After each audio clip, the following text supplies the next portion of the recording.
Hello everyone. I hope कि आप सभी अच्छे होंगे। इस वीडियो में हम इंग्लिश सेंटेंस देखेंगे और कुछ वोकेबलरी जिससे हम अपनी इंग्लिश इम्प्रूव कर सकें। सो चलिए शुरू करते हैं। My hobby is book reading. मेरा शौक़ बुक पढ़ना है। यहाँ पे हॉबी को अपन शौक़ बोलेंगे एंड बुक को किताब, रीड को पढ़ना। I started reading a book from the first grade. मैंने किताब पढ़ना पहली कक्षा से शुरू किया था। स्टार्ट क्योंकि पास्ट की फॉर्म है, स्टार्ट की सेकंड फॉर्म है स्टार्टेड, इसका मतलब पास्ट में हुआ था इसलिए ईडी फॉर्म लगी है। इस शुरू किया, ये शुरू किया था। फर्स्ट ग्रेड मतलब पहली कक्षा, पहली कक्षा। When my father took me into a book fair.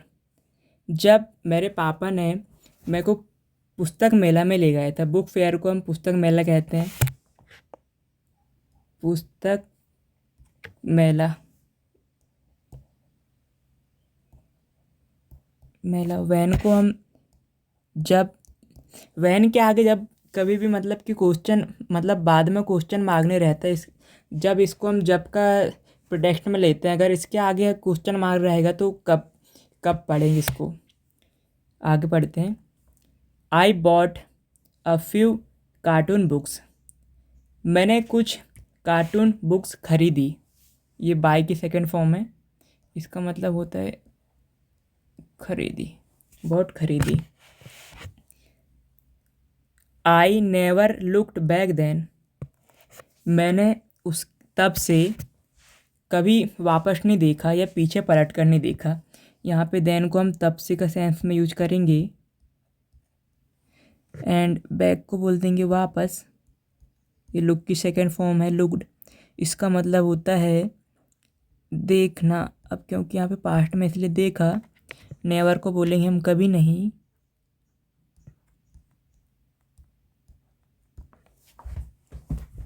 Next slide में देखते हैं।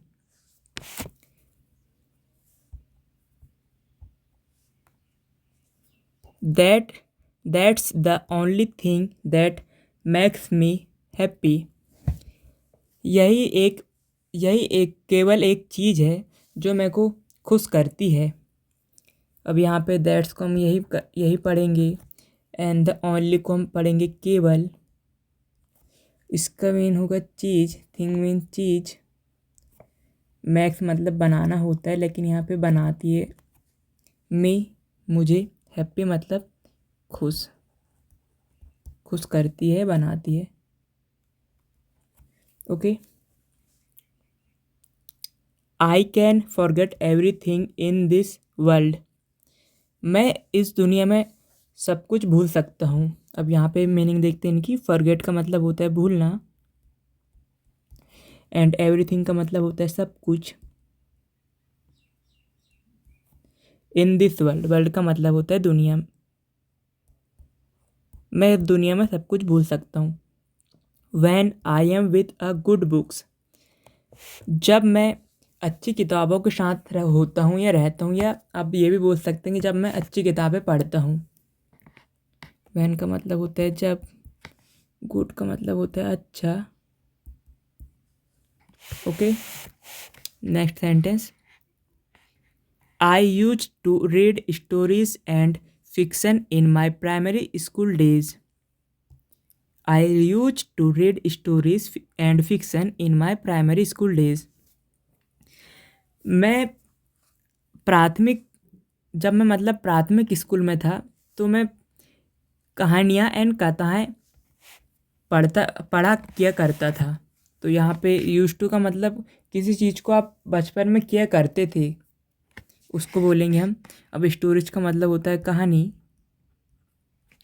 और यहाँ पे फिक्सन का मतलब होता है कथाएं। क्योंकि यहाँ एंड के बाद लगा है तो ये भी क्या बोलते थे उसमें है कहानियाँ, इसलिए यहाँ भी कथाएं हैं। एंड के मतलब दोनों साइड के नाउन में जो भी रहता है वो बराबर रहता है, सेम रहता है। जैसे यहाँ पे एस मतलब कहानियाँ है, प्लूरल है तो यहाँ पे भी प्लूरल ही है। आगे देखते हैं। बट नाउ, पर अभी, I am pretty much grown up, pretty much grown up, अभी मैं काफ़ी बड़ा हो गया हूँ। प्रिटी मच का बोलेंगे हम, ग्रोन अप का मतलब बड़ा हो गया हूँ बोलेंगे। आई एम प्रिटी मच बड़ा हो गया हूँ, बड़ा हो गया।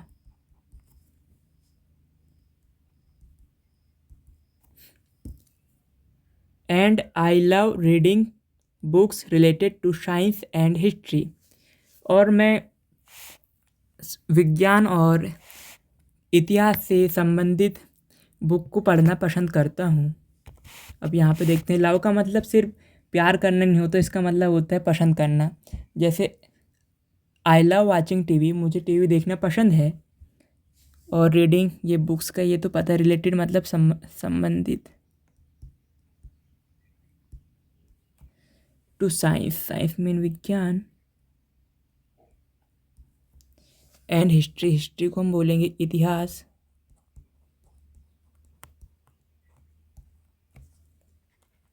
Next sentence, Bangladesh has an amazing history, Bangladesh के पास अद्भुत इतिहास है।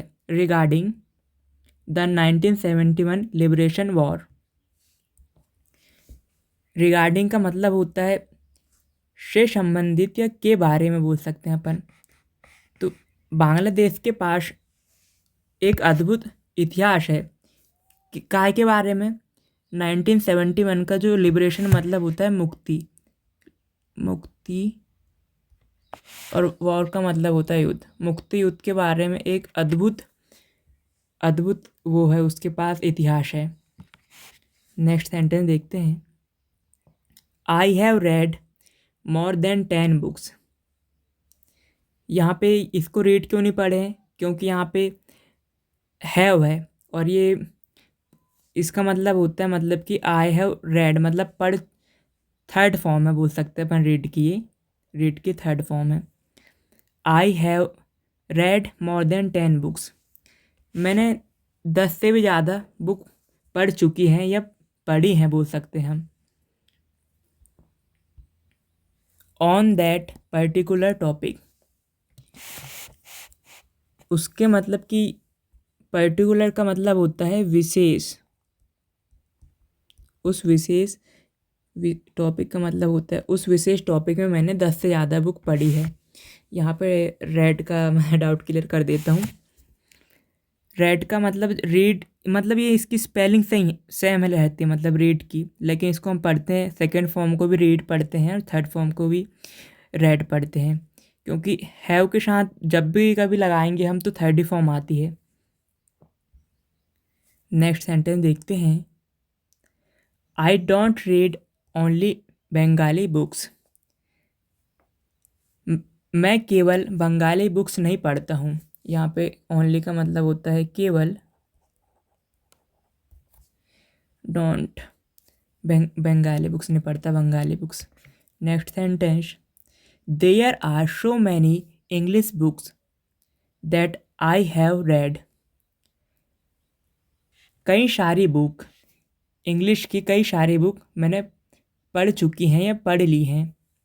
सो मैनी का बोल सकते हैं कई सारी English book I have read. Next sentence, my favourite book is science fiction by Mohammad Zafar Iqbal, मेरी पसंदीदा बुक साइंस फिक्सन मतलब विज्ञान की जो कथाएं बोल सकते हैं, जो विज्ञान से रिलेटेड है, साइंस फिक्सन वो है, जिसको किसने लिखा है, मोहम्मद जफ़र इकबाल ने। नेक्स्ट सेंटेंस देखते हैं, I think he is the best writer in this country for the kids, मुझे लगता है या मैं सोचता हूँ कि वह best writer in the country, in this country, इस देश में सबसे अच्छे लेखक हैं। फॉर द किड्स, बच्चों के लिए, मतलब बच्चों के लिए, जो बच्चे जो पुस्तक पढ़ते हैं उनके लिए सबसे अच्छे लेखक हैं। नेक्स्ट नेक्स्ट सेंटेंस देखते हैं। Humayun Ahmed also has few awesome books. Humayun Ahmed के पास भी कुछ अद्भुत बुक है बोल सकते हैं या अच्छी बुक हैं, but most of his books मतलब बहुत सारे उसके जो बुक्स है आर फॉर ग्रोन पीपल, मतलब मेच्योर पीपल के लिए बोल सकते हैं, लोग जो बड़े होते हैं जो समझदार होते हैं उनके लिए हैं। ये दो वर्ड है आपके लिए आज के लिए। पर्टिकुलर एंड इसका मतलब होता है विशेष, एंड ओनली इसका मतलब होता है केवल। इससे आप कोई भी दो सेंटेंस बनाइए और कमेंट में लिख कर बताइए, जिससे आपको अपनी इंग्लिश इम्प्रूव करने में काफ़ी हेल्प होगी। आई होप कि ये वीडियो आपको पसंद आया हो। अगर आप इस चैनल पे पहली बार आए हैं तो वीडियो को लाइक करें एंड चैनल को सब्सक्राइब करें। Thank you for watching guys, मिलते हैं नेक्स्ट वीडियो में। Till then take care and keep practising.